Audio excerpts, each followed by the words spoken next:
네, 언중유골 헬마우스 임경빈 작가와 함께합니다. 어서 오세요. 안녕하십니까. 한 주 잘 보내셨죠? 그럼요. 네. 자, 오늘 첫 번째 이야기는 어떤 건가요? 폭우 참사 관련해가지고 이번에 정부 대응들이 이제 여러 방면에서 질타를 받고 있습니다만 그러게요.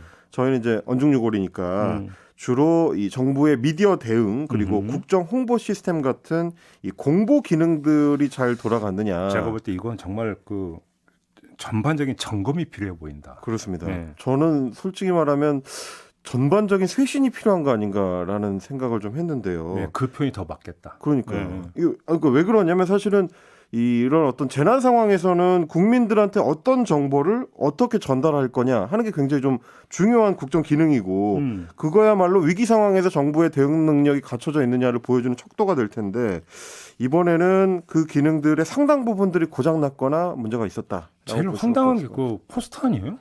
그렇습니다. 뭐 국정 홍보용 카드 뉴스라고 이제 보도가 많이 됐는데 많이 보셨겠지만 그리고 또 비판도 많이 받았습니다.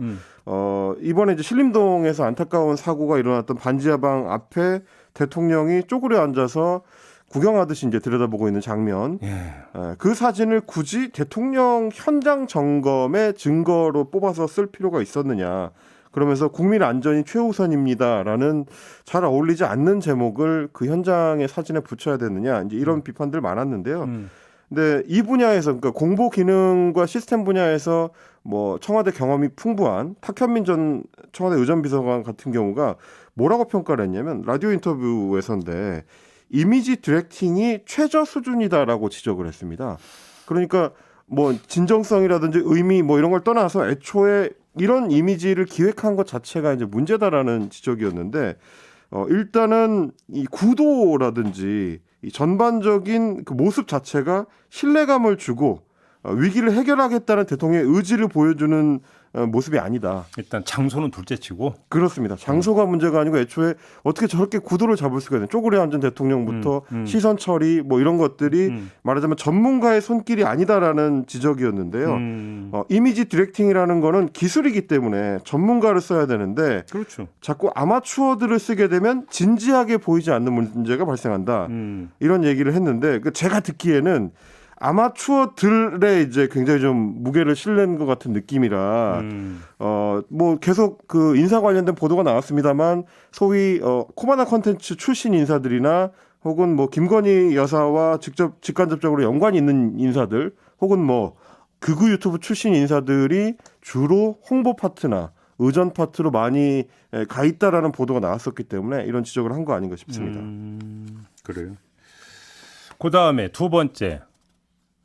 이 대통령의 퇴근이 또 논란이 됐잖아요. 그렇습니다. 근데 지금 여기서는 이제 그 홍보 수석실 공보 라인 중심이니까 네. 대통령 발언은 둘째치고 그거에 대해서 엄호에 나선 수석들이나 참모들의 지금 또 언행이 또 문제잖아요. 네, 그야말로 이제 뭐 앞에서는 탁현민 비서관이 지적한 것처럼 그 아마추어들이 문제였다면 이번에는 대변인실과 수석들은 전문가 집단이잖아요. 전문가라고 해서 뽑아놓은 사람들인데 그 사람들의 공보 대응은 잘 됐느냐를 기사를 기반으로 해가지고 앞뒤를 좀 맞춰봤습니다.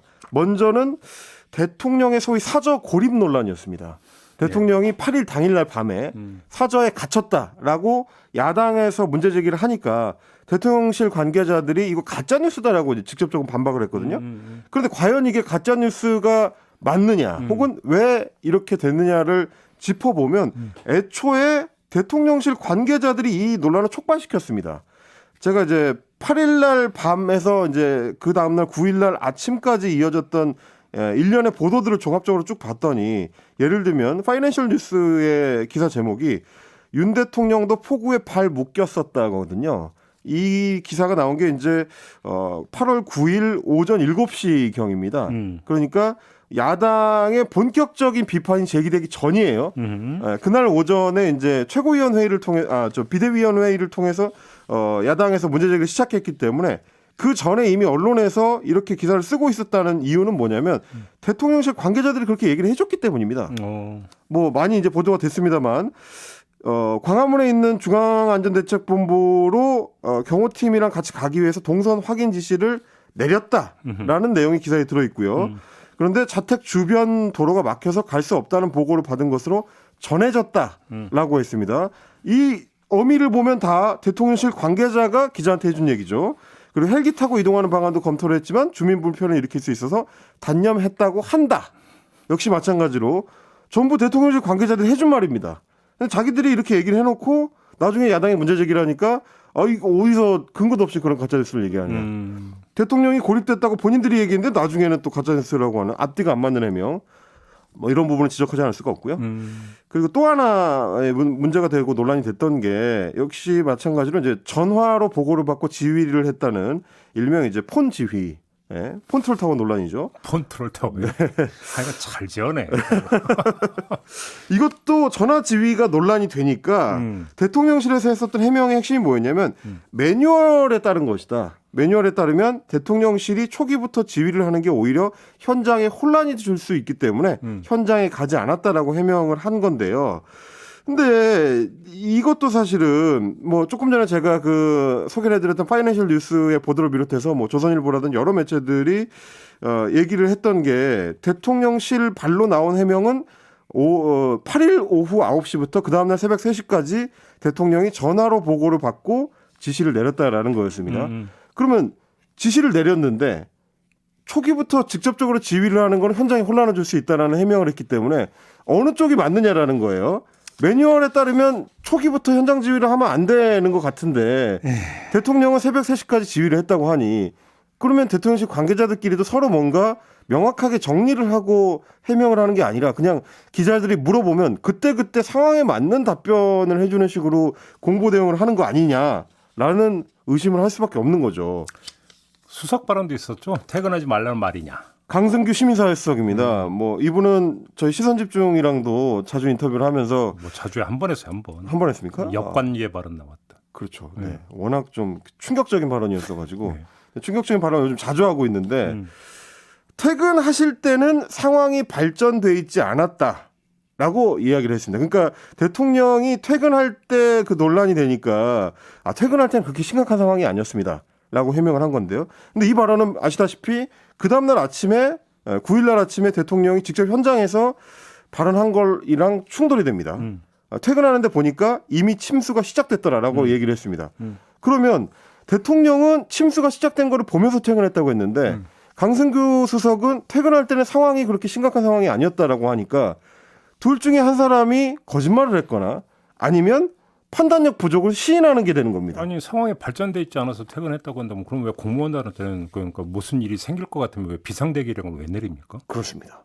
그리고 역시 마찬가지 대통령의 지시 중에 첫 번째로 언론에 보도가 됐던 거는 공무원들은 11시까지 출근하라는 거였죠.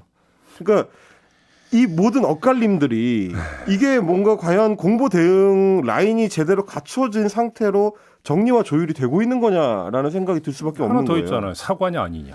그렇습니다. 이거는 이제 마지막에 정점을 찍은 건데 상황이 대충 수습이 된 뒤에 대통령이 이제 10일 아침에 회의를 주재를 하면서 수해로 불편을 겪은 국민께 죄송한 마음이다 이렇게 발언을 했습니다. 그러니까 당연히 기자들은 일제히 임기 첫 대국민 사과다라고 헤드라인을 뽑아서 보도를 했습니다.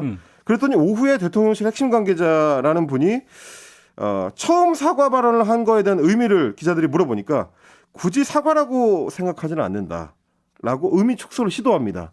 그랬다가 기자들이 아니 대통령은 국민께 죄송한 마음이라고 했는데 이거를 사과라고 생각하지 않는다고 해석하면 어떡하느냐 이렇게 질문을 했더니 이게 첫 번째 사과라고 하니까 다시 생각해 봐야 되겠다는 생각이 들었다. 그러면서 말씀을 그냥 그대로 받아들여 주셔야 되는 거고 의미를 너무 첫 번째 사과라고 너무 크게 둬가지고 하는 거는 아닌 것 같다. 이제 이런 식의 해명을 한 겁니다. 그러니까 아마 이제 대통령실 관계자의 입장에서는 대국민 사과라는 단어의 무게감 그리고 이제 그게 갖고 있는 뭐 정치적인 의미 같은 게 좀 부담이 되니까 일종의 이제 마사지를 시도한 것 같은데. 그러니까 한번 저는 이 대목이 가장 심각했다고 보는 게 네.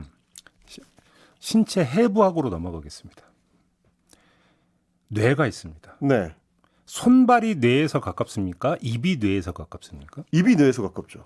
공부 라인은 입입니까? 손발입니까? 입이죠, 입. 굳이 구분하자면. 네.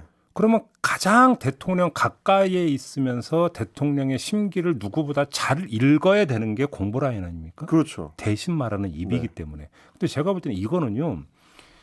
지금 전혀 가까이 있지 않다는 하나의 방증이에요. 방증. 다시 말해서 대통령 심기와 의중을 정확히 읽지 못할 정도로까지 멀리 있다는 얘기거든요. 이 얘기는 그렇게 그렇죠. 봐야 되는 네. 거거든요. 제가 볼 때는 구조적 문제라는 거예요. 여기서 지금 드러나고 있는 건 저는 그거라고 보는 거죠. 그러니까요. 그러니까 사실은 대변인실에서 나오는 얘기들에 대한 문제 제기는 기자단 사이에서 자주 나왔는데 말씀하신 것처럼 어느 정도 권한을 가지고 기자들한테 브리핑을 하는지 잘 모르겠는 순간들이 많았어요.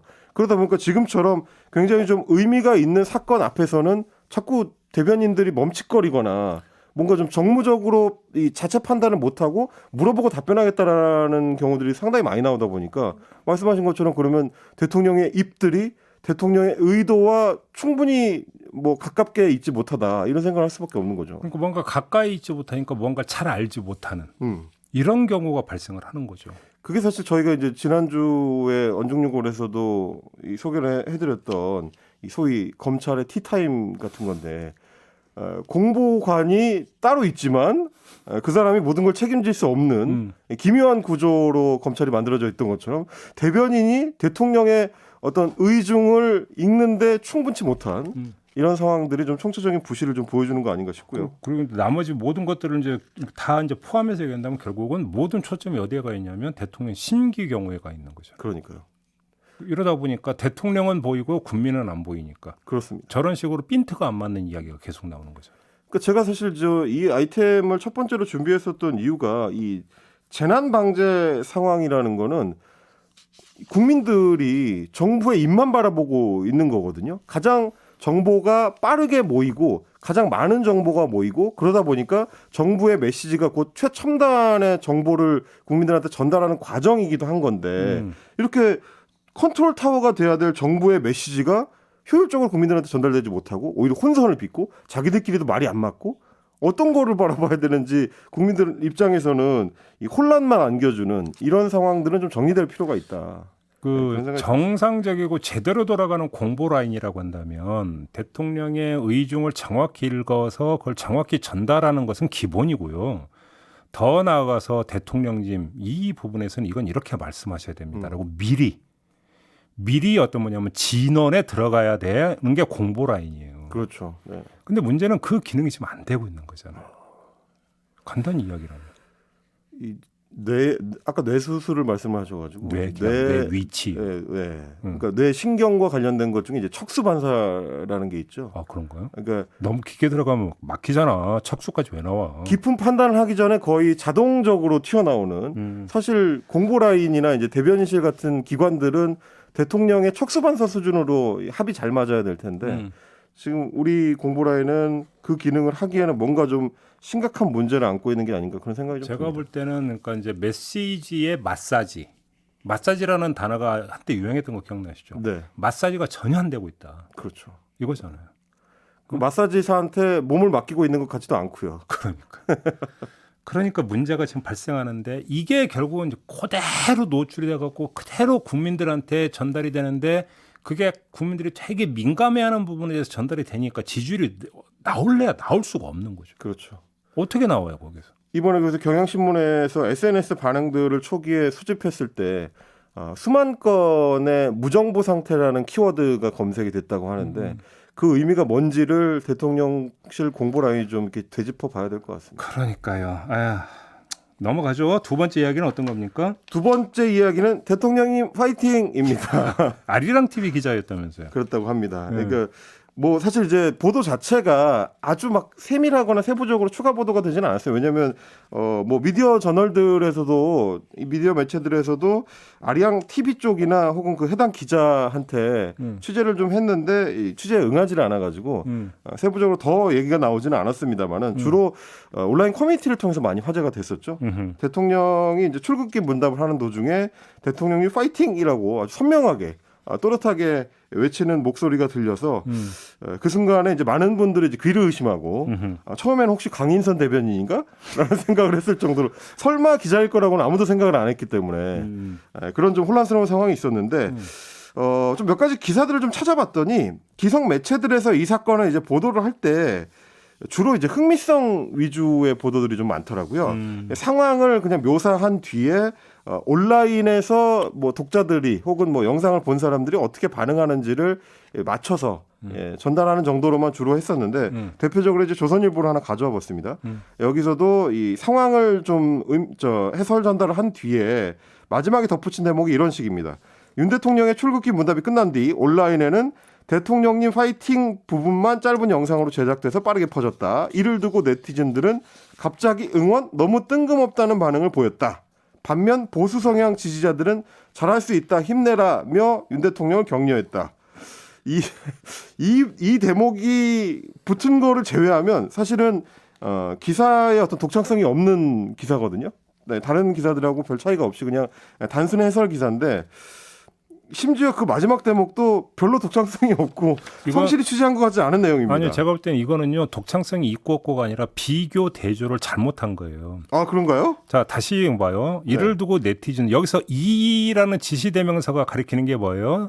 기자가 파이팅, 예. 대통령님 파이팅이라고 외친 걸 그러니까 하는 거죠. 그렇죠. 그러니까 기자가 이렇게 외친 거를 두고 네티즌들이 이제 갈려서 평가했다라는 거잖아요. 그렇죠, 그렇죠. 네티즌들은 갑자기 응원 너무 뜬금없다는 반응을 보였다. 이거는 그러니까 그 기자의 파이팅 발언에 대한 반응이죠. 네, 근데 반면 보수 성향 지지자들은 잘할 수 있다, 힘내라며 윤 대통령을 격려했다는 네, 기자의 파이팅 발언에 대한 평가가 아니죠, 반응이. 그렇죠. 대통령에 대한 격려죠. 그러니까 이거는 지금 비교 대조 대목이 아니죠. 이게 사실 기자의 파이팅에 대해서는 옹호가 없었나 봐요. 그러다 보니까 이런 안타까운 선택을 한 것 같은데. 그러니까 이거는 기사 지금 문장 배열이 잘못되어 있다. 네. 비교가 아니라 전혀 다른 걸 갖다 붙였다. 이렇게 돼야 되는 거죠. 맞습니다. 그러니까 사실 뭐 다들 그러시겠지만 이런 기사를 읽다 보면 마지막에 이에 대해 네티즌들은 이라고 나오기 시작하면 그 뒤는 아무도 안 읽습니다. 대부분 그렇잖아요. 그러니까 그만큼 사실 의미값이 없는 것만 그냥 적어놓고 나머지는 이게 이슈를 전달하는 데만 치중을 한, 그래서 최대한 이제 빨리 기사를 내보내는 데만 초점을 맞추고 있는데 뭐 이렇게 문제의식 자체가 이렇게 크지 않았다라고 생각할 수도 있겠고요. 뭐 통상적으로 이제 조회수가 많이 나오는 기사들에 대해서는 빨리 내보내는 데 초점을 맞추는 걸로도 볼 수 있겠는데 말씀하셨던 것처럼 그러면 보수 성향 지지자들은 잘할 수 있다 힘내라면서 대통령을 격려했다고 하니까 기자의 파이팅에 대해서는 옹호하는 반응이 없었느냐? 있었습니다. 전용욱 전 새누리당 의원의 이제 게시글인데 이 페이스북에 이제 글을 올리면서 한 기자가 대통령님 파이팅을 외쳤습니다. 이게 진짜 여론이죠라고 언급을 한 겁니다. 그러니까 기자가 대통령을 격려하는 응원 메시지를 던진 것이 여론이다라고 이제 이 규정을 한 건데. 아니 저는 기자도 사람이잖아요. 네. 유권자잖아요. 네. 자기도 한 표 찍잖아요. 그렇죠. 그 누군가는 찍잖아요. 그러니까 한 명의 유권자로서 대통령에 대해서 호불호 찬반 당연히 있을 수 있죠. 그렇죠. 그리고 그런 사적인 자리에서 저 대통령 화이팅, 저 좋아요, 저 찍었어요. 얘기할 수 있죠. 그게 왜 네. 문제겠어요? 중요한 것은 취재 공간에서 그 취재 공간에 어떻게 들어갈 수 있었습니까? 기자 신분이기 때문에 들어갈 수 있었던 그렇죠. 거잖아요. 한 지지자로 들어간 게 아니잖아요. 네. 기자 신분으로 들어가서 할 수 있는 이야기냐 이게 평가의 그러니까 포인트인 건데. 그러니까 이제 그 포인트하고 전용욱 의원의 이 발언하고 한번 묶어서 생각해 볼 필요가 있는 것 그러니까 같아요. 그래서 드리는 말씀. 그러니까 딱 말씀하신 그대로 그 아리랑 TV 기자가 파이팅을 외치는 거는 이 모든 그 문답 시간이 끝나고 그냥 따로 따라 붙어가지고 대통령 화이팅입니다 이렇게 자꾸 수줍게 그렇게 응원을 할 수는 있겠죠. 근데 지금은 심지어 그 대부분의 경우에 생중계되기도 하거든요. 이런 그 대통령이 이게 등장하는 장면과 관련해서 물론 이제 출근길 문답은 그렇게 하지는 않습니다만 이제 그런 것들을 고려했을 때 이게 보도될 수 있다는 거를 생각을 해야 되는 거고 그 당시 상황을 다시 되돌려 보시면 대통령이 다른 답변을 하고 있는 중이었어요.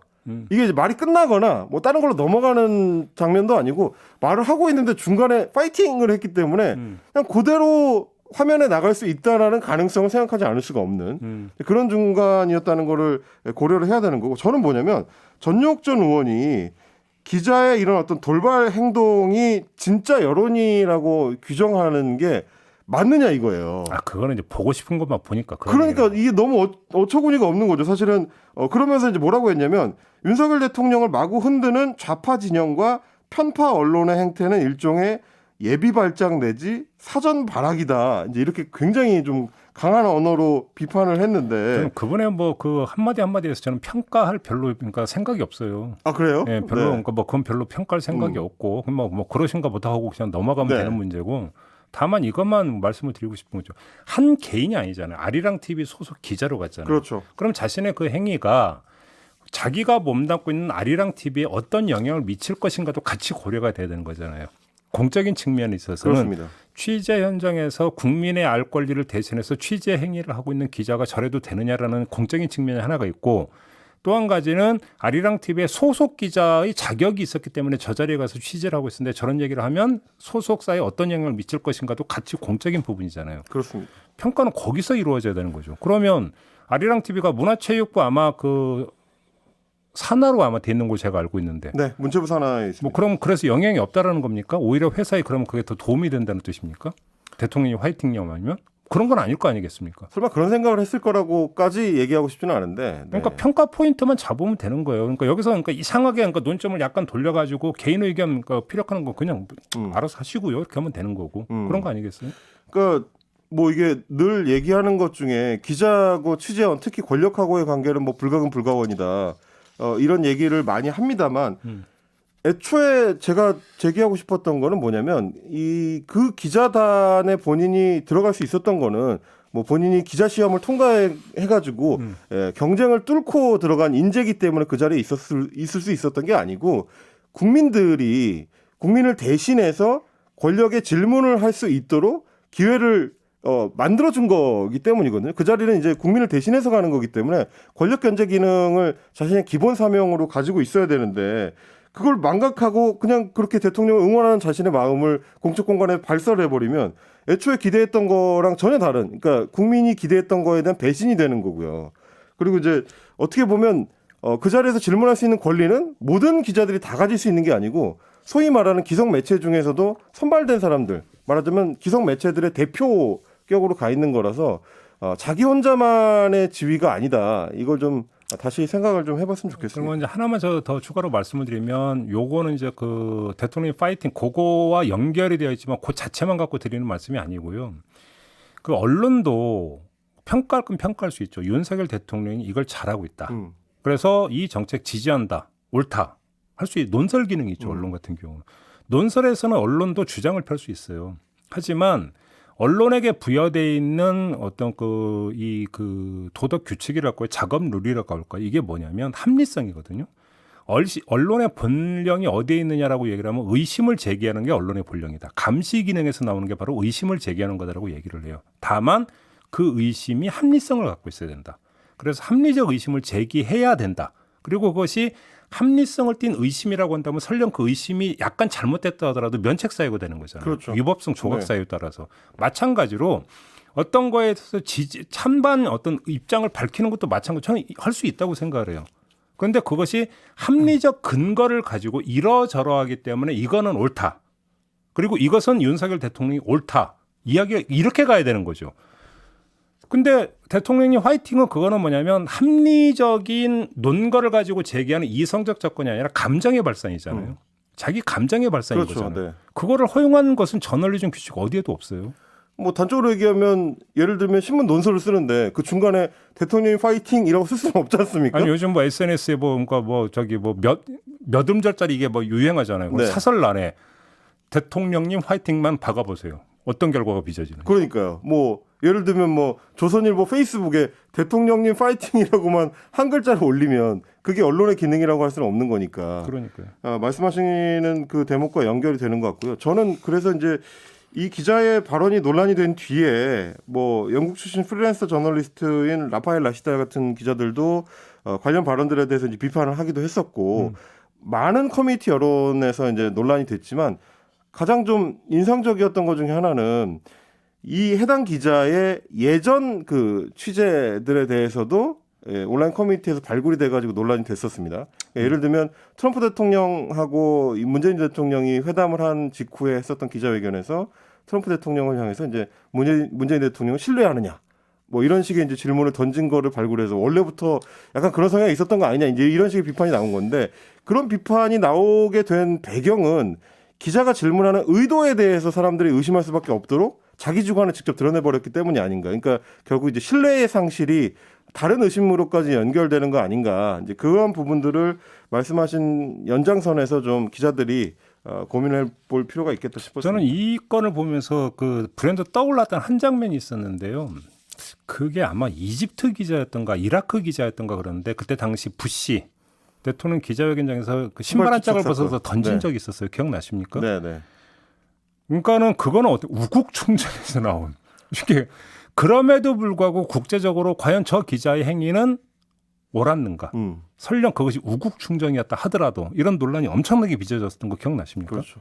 근데 이거는 그거하고 또 결이 또 다른 거잖아요. 이건 어떤 결국은 뭡니까? 정파적이고 그다음에 감정적 차원에서 어떤 정파성을 드러낸 것 그것 그렇죠. 이상 그 네. 이하도 아닌 거잖아요.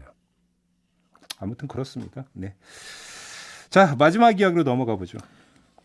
이번에 좀 어떻게 보면 한국에 대한 해외 매체들의 관심을 다시 한번 확인할 수 있었던 단어가 BANJIHA 반지하라는 이제 고유 명사일 것 같습니다. 발음 나는 대로 네. 소리 나는 대로 이제 적었다. 그러니까 그게 이제 뭐 재벌, 그렇습니다. 뭐 화. 그러니까 번역이 안 돼서 그냥 그러니까 소리 나는 대로 적는 게 몇 개 있죠. 그렇습니다. 한 뭐 이런 거 HAN 뭐 이런 것처럼 반지하도 이제 해외 매체들 입장에서는 다른 번역어가 어렵다라고 이제 판단을 한 걸로 보이는데요. 그러니까 이번 폭우를 통해서 다시 한번 회자가 되고 있습니다. 사실 2019년에서 20년 어간에는 영화 기생충 때문에 이제 이 단어가 고유명사화돼서 소개가 많이 됐었는데 이번에도 역시 마찬가지로 전혀 아름답지 못한 이유로 해외 매체들에서 이 반지하가 소개가 됐습니다. 그런데 같이 언급되는 게 제가 조금 전에 말씀드렸던 영화 기생충 그리고 가수 싸이의 이 노래 이제 강남 스타일하고 같이 언급이 됐는데 그만큼 해외 매체에서 한국에 대해서 소식을 전할 때 다른 문화적 맥락들과 같이 소개할 수 있는 것들이 이제 좀 풍성해졌다라는 건데 그게 이제 썩 즐거운 일이 아니고 유쾌한 일이 아니다 보니까 우리도 어떤 부분들을 좀 고민해야 될지 좀 짚어보려고 준비를 해봤습니다. 예. BBC 같은 경우도 이번에 이제 신림동 반지하 일가족 사망 사건을 조명을 하면서 특히 이제 반지하라는 공간에 이제 주목을 한 게 하나가 있고요. 그러면서 영화 기생충에 등장하는 반지하와 그 공간이 똑같이 생긴 곳이다라고 이 특유의 공간으로 이제 고유명사화를 하고 이곳에서 일어난 일은 주인공 가족, 영화 주인공 가족이 폭우로 집에 들어찬 물을 퍼내는 모습을 연상시킨다. 하지만 현장에서의 결말은 더 최악이다. 이렇게 평가했고요. 뉴욕타임즈도 마찬가지로 영화 기생충의 배경으로 반지하 주거 형태가 활용이 됐다라는 정리 기사를 소개를 했고 아랍권의 매체 이제 알자지라 방송입니다. 알자지라에서도 영화 기생충에 묘사된 비좁은 지하층이라고 이제 반지하를 소개를 했습니다. 네. AFP도 마찬가지로 2019년 싸이의 강남 스타일 속 지명인 강남을 언급을 하면서 서울 남부의 호화롭고 부유한 지역 그리고 이제 경제 중심지가 자연재해에 취약하다는 사실이 아이러니하다 이제 이렇게 보도를 이게 이제 했습니다. 강남역 침수 두고 하는 말인 것 같아요. 그렇습니다. 예. 이번에 뭐 우리 언론 매체들도 반지하층의 어떤 비극적인 공간 의미에 대해서는 다각도로 조명을 하고 있는데 다른 나라들에서도 이런 부분을 좀 그 주거 공간으로 어쩔 수 없이 이용해야 되는 상황들 이런 거를 이제 조명하고 있다는 점을 좀 다시 한번 강조를 하고 싶었고요. 이걸 해소하기 위한 어떤 정책적 노력이 뭐 지난 10년 전에 나왔었던 정책들의 어떤 재판이다라는 비판들이 나오고 있는데 우리 정책 당국이 다시 한번 좀 고민을 깊이 해서 주목을 그만큼 많이 받고 있다라는 거를 새겨야 될 필요는 있을 것 같습니다. 우리 헬마는 반지하 방역 혹시 살아본 적이 있나요? 대학 시절에 이제 자취할 때, 그 서대문 앞에 그 반지하방에서 한 2년 정도 살았습니다. 그렇죠. 그러니까 반지하 방이 얼마나 그 사람 살 때가 못 된다는지는 너무나 누구보다 잘 알죠. 그렇죠. 저는 그 반지하방 살 때 수해도 겪어봤거든요. 진짜로 수채구멍에서 물이 역류하는데 순식간인. 물 안으로 들어와요. 수채구멍에서 물이 역류해서 올라온다니까요. 근데 순식간이에요, 정말 순식간. 그래갖고 이제 대피를 해가지고 나갔더니 이제 이미 이제 허리 정도 이제 차가지고 막 하는 이런 경우도 이제 겪은 적이 있었는데 정말 이거는 간단히 얘기를 하면 사람 살 곳이 아니에요. 간단히 이야기를 그렇습니다. 하면. 하지만 살 데가 없어서 사는 사람이 그렇게 많아요. 그게 우리의 현실이잖아요. 그렇죠. 그러면 서울시가 엊그제 대책 내놨더라고요. 그러니까 그 뭐 궁극적으로는 반지하방을 주거 목적으로는 사용하지 못하게 한다. 전 100% 찬성. 그렇죠. 무조건 찬성. 근데 대책이 너무 허술해요. 근데 거기 살고 싶은 사람은 없거든요. 아니 싸기 때문에 어쩔 수 없이 들어가는 누가 것도 살고 가까운 싶어서 건데. 거기 사냐고요. 그러니까요. 돈 없어서 사는 거지. 간단히 어디 갈 데 없고. 그렇죠. 그러면 그분들이 그럼 없는 돈이 갑자기 생길 거 아니잖아요. 그럼 없음에도 불구하고 반지하방을 탈출할 수 있는 계획을 소상히 밝혀줘야 되는 건데 공공 임대주택에서 어느 세월에 아, 그러니까요.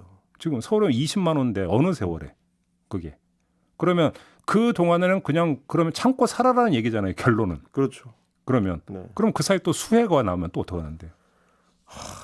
그 영화 기생충이 개봉을 했을 때도 저는 이제 영화 보면서 그 생각을 했는데 아 거의 하이퍼 리얼리즘이다. 왜냐면 실제로 제가 그 시절에 옷에서 항상 냄새가 나는 거를 경험을 하면서 살았기 때문에 반지하방에 있으면 옷이 안 말라요. 그리고 마르더라도 굉장히 좀 꿉꿉한 그 물곰팡이 냄새 같은 게 납니다. 그런 것들을 구현한 게 영화였는데 영화의 가장 극단적인 상황이 결국 이번에 이제 다시 재현이 된 거라. 저는 그래서 이렇게 말씀드리니까 그러니까 20만 호에 대한 어떤 그 이주 대책을 당장 내놔라. 저는 그렇게 비현실적인 주장을 하고 지금 이 말씀을 드리는 게 아니에요. 네. 저는 그거 비현실적인 주장이라고 생각을 해요. 제가 드리는 말씀은 하루아침에 뚝딱 20만 호를 지상으로 다 그 이동시킬 수 없다면 없는 현실을 솔직히 인정을 하고 그럼에도 불구하고 비가 내려가지고 목숨을 이런 불상사, 이 참변을 막는 다른 대책이 강구가 그게 같이 나와줘야 되는 거죠. 그러면 예를 들어서 공무원 조직이나 통반 조직을 어떻게 활용해서 비가 오면 이들을 어떻게 동원해서 이런 불상사는 막기 위해서 어떻게 하겠다라는 행동 계획이라든지 매뉴얼이라든지 이런 것들도 지금 같이 그 발표가 돼야 되는 거거든요. 그렇죠. 지금 언론도 뭐 한 게 뭐 반지하방에서 5명을 구한 의인 좋죠. 그분들의 용기와 헌신 박수 보내도 부족하죠. 근데 왜 그 자리에 그러면 공무원은 없었는가를 먼저 물어봐야 되는 거예요. 맞습니다. 바로 요즘 주민센터라고 부르죠. 주민센터 그러면 직원들은 어디 있었는가? 근데 주민센터 직원들만 가지고는 안 되겠죠. 반지하방 많으니까. 그러면 통반 조직을 어떻게 활용해서 그러면 대처를 어떻게 했는가? 이게 점검이 돼야 되는 거죠. 그렇죠. 그런 기사 봤어요? 안타깝게도 주로 아니, 그리고 119의 대응, 경찰의 대응 쪽에 초점이 맞춰져 있어요. 그리고 그런 어떤 대책 서울시에서 나왔다는 거 혹시 들어보셨어요? 아, 그건 없었습니다. 이게 문제라는 거예요, 이게.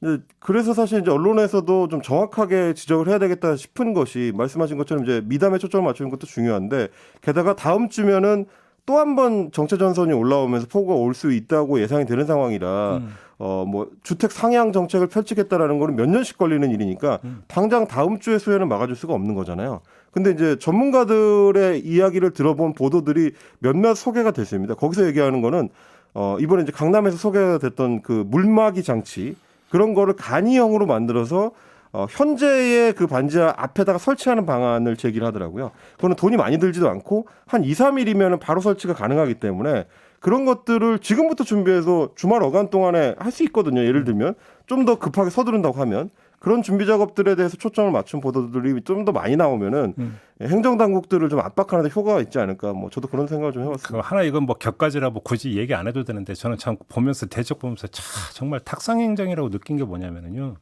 반지하방 보면 보통 골목 안에 들어간 뭐 옛날 노후 주택들 있잖아요. 맞아요. 노후 주택들이 반지하 많거든요. 노후 주택들 가는 게는 그 골목 들어가서 되게 많아요. 근데 거기다가 창고로 개조한다? 그러면 물류이동을 어떻게 할 건데 거기 창고 누가 거기서 창고 쓰려고 하겠어요 거기서?